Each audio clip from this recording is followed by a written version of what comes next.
This Sunday is Mother's Day. It's a day where we celebrate moms, as well as all women of God who are instilled with motherly qualities. And I thought since today is Mother's Day, it'd be fun to talk about some animal moms on our beautiful planet. For example, let's talk about chipmunk moms. Did you know that chipmunks are only pregnant for 31 days and have a litter size of about 5 pups? They breed twice a year, so if you've got a pair of chipmunks, you can go from 2 chipmunks to 12 chipmunks in one season. Which means, hypothetically speaking, in just 2 seasons, you can go from 2 chipmunks to 60 chipmunks. That is insane. I said breed like rabbits, but I think it should be changed to breed like chipmunks. Did you know that giraffes give birth standing up? That means baby giraffes come into this world, are welcomed into this world by falling 6 feet to the ground whenever they are born. That's awful. Hippos. Hippos, on the other hand, they give birth in water. And then they carry their babies to land so that the birth is as easy on them as possible. Way to go, hippos. Did you know that orangutans nurse their babies for 5 to 7 years? 5 to 7 years. That's kind of gross, yeah. Did you know that Siamese fighting fish, also sold in the stores as betas, the mothers really like the taste of their own eggs. So if a beta is left alone, they will eat all of their babies before they hatch. The Siamese father must fight off the mom so that the babies have a chance to live. That's one of the reasons that they're called fighting fish. That is also very gross. I got one that tops that. If you think that's gross, did you know that koalas mainly eat eucalyptus leaves, which are actually poisonous? That's not gross. Yeah. Their bowels are lined with a special bacteria which removes the poison. However, their babies are not born with this bacteria. So koala moms selflessly chew on their own feces and then feed those feces to their joeys. Well, that's enough of that. Yeah. Anyway, why all this talk about moms? You know why? Because Sunday is Mother's Day. And in honor of Mother's Day, I thought there couldn't be a better day to talk about the most important mom ever to walk on the face of the earth. And to me, that would be Mary, the mother of Jesus. Now, Catholics talk about Mary all the time, but for some reason, we Protestants only talk about her around Christmas time. So today, I want to spend some time just talking about how special Mary was. And you really don't have to go far into her story to see this truth, that she was a special lady. See, we first see Mary in the beginning of the Gospels, and she appears to be a normal Jewish girl. I mean, oy vey, she wasn't no mashugana, and I'm sure she had the chutzpah to make a good gefilte fish.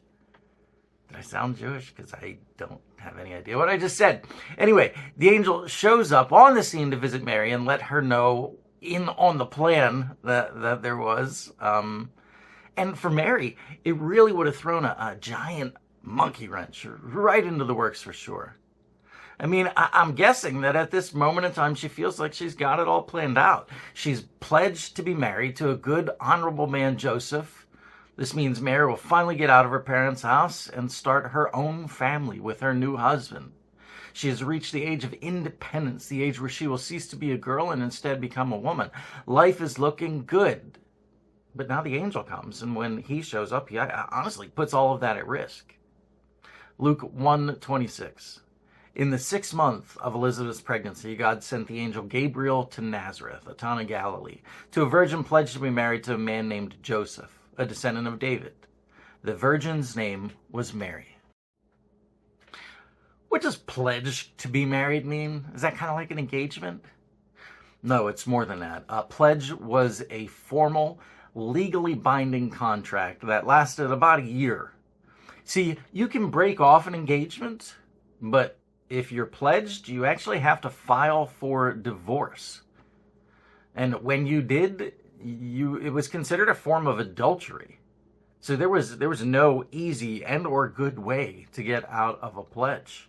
During a pledge, sexual relations were strictly forbidden. This means when she is found to be with child while she's pledged to be married, she's going to be in a lot of trouble. I'm sure Mary cannot think of too many people who are going to believe in a virgin birth. Lots of teenagers have tried this excuse throughout the years. It never works. People in the town, they're going to treat her as an outcast, and the women will turn their backs on her and refuse to speak to her. If Joseph doesn't believe her, she will have lost her husband, lost her future. With Matthew telling us this thing really almost happens, Matthew 1:18.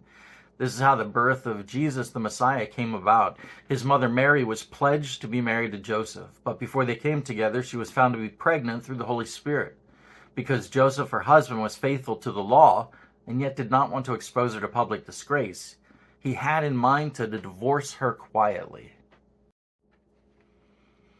Mary knows that if Joseph doesn't believe her, and if he becomes angry, he can literally have her stoned. And if he is kind enough to divorce her quietly, well, she'll still be known as an adulterer for the rest of her days and probably have to raise this baby on her own. That's a big change in life, is it not? If Mary accepts the words of the angel and says she'll do it, she'll really be putting her future at risk. And what does she get out of it? I mean, seriously, what is Mary going to get out of this? Don't you think that's a good question for her to be asking? And don't tell me you wouldn't be thinking the same thing, because this is a question that we'd like to have an answer to before we decide whether or not we're willing to do pretty much anything.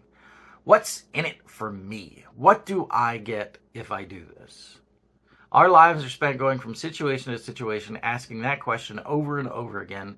And teenagers, which Mary most likely was, and kids in general, are especially good at not helping unless there is something good in it for them. Has anyone ever had a kid voluntarily change the garbage without being asked?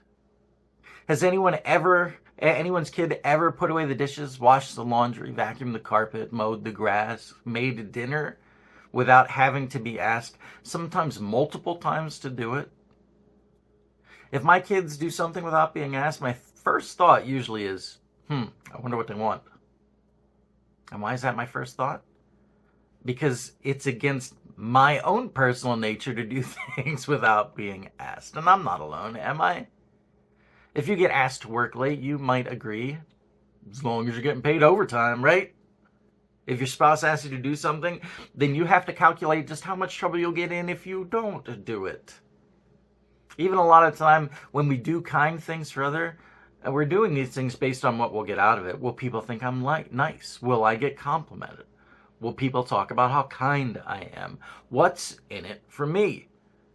That's a question that I expect Mary to ask the angel, because that is the most common question that goes through mine and your minds in situations like this.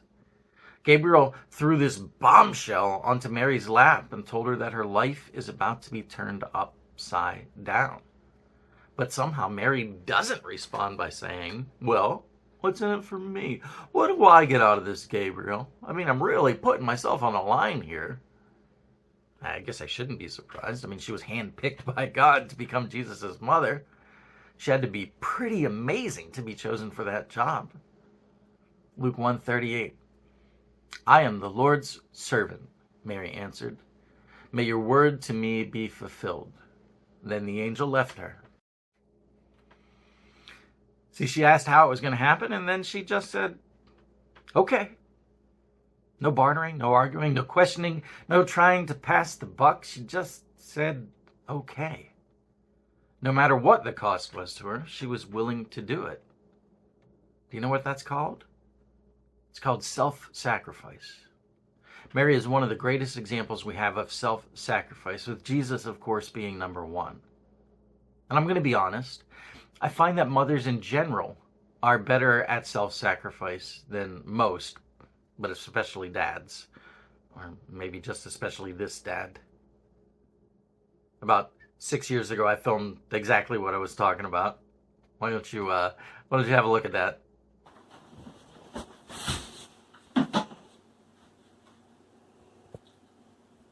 She's gonna puke. She's gonna puke. I'm coming! I'm coming!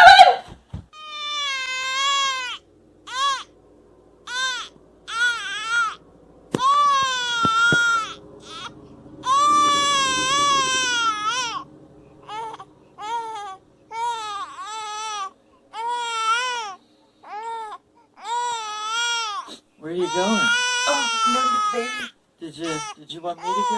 Oh, no, I got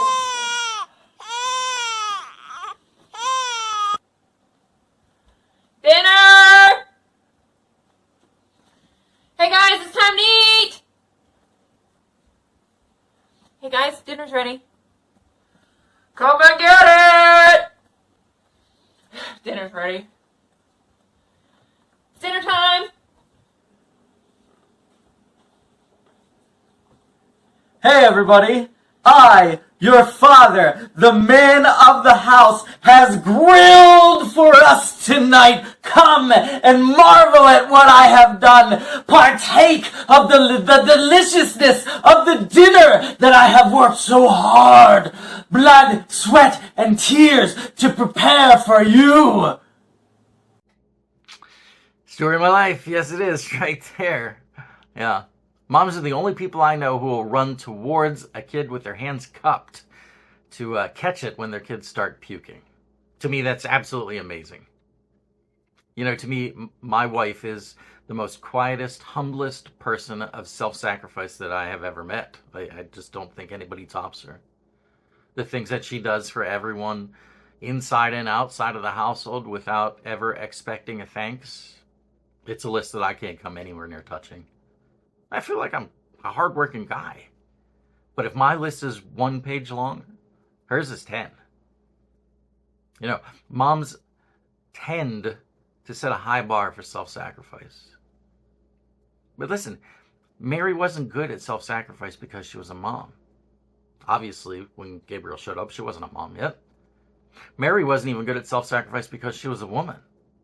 She was most likely still a teen. Teens aren't good at self-sacrifice. That's just a fact. So why was Mary so good at it? Listen to what her response was again. She didn't say, I'm a mom, so I'll make this sacrifice naturally. What did she say?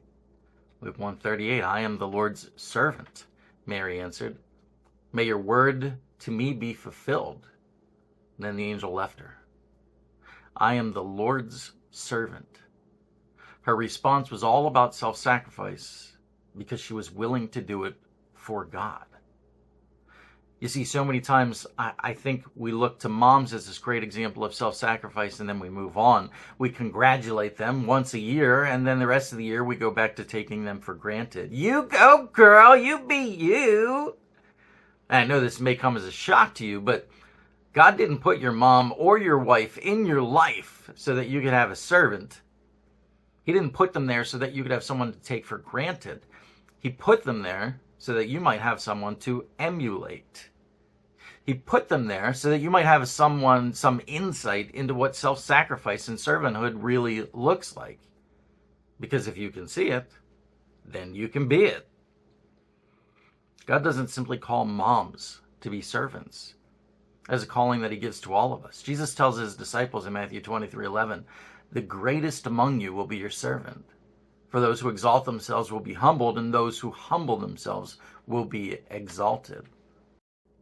That's not an easy calling, is it? Humble ourselves, serve others.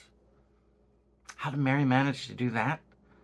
Colossians 3:17, so whatever you do, whether in word or deed, do it all for the glory of the Lord. Mary did it for the glory of God. She was the Lord's servant, willing to humble herself as much as it took to bring glory to God. And I really think that is the only way for us to become servants. Pick up the trash on the floor of the public restroom, not because it's your job, but because it glorifies God. Hold the door for the person behind you because it glorifies God. Return someone's cart to the grocery store because it glorifies God. Let someone get in front of you because it glorifies God. Do the job that nobody else wants to do because it glorifies God. Do the chore without being told because it glorifies God. Volunteer to cook dinner because it glorifies God. Mow your neighbor's grass because it glorifies God. Try to outdo each other in who can serve the most because it glorifies God. The greatest in heaven is the servant of all men. You know, today I am thankful for Mary, the Mother of God, as well as so many other great examples of mothers that have provided for us a really good image of what it looks like to be a servant. And on this day, may we not just say thank you to them once, but instead may we emulate them to bring us closer to being the people that God has called us to be. Let us be the servants of men because it glorifies God. Thanks for watching. Thanks for listening. Take care. God bless. Hope to see you soon.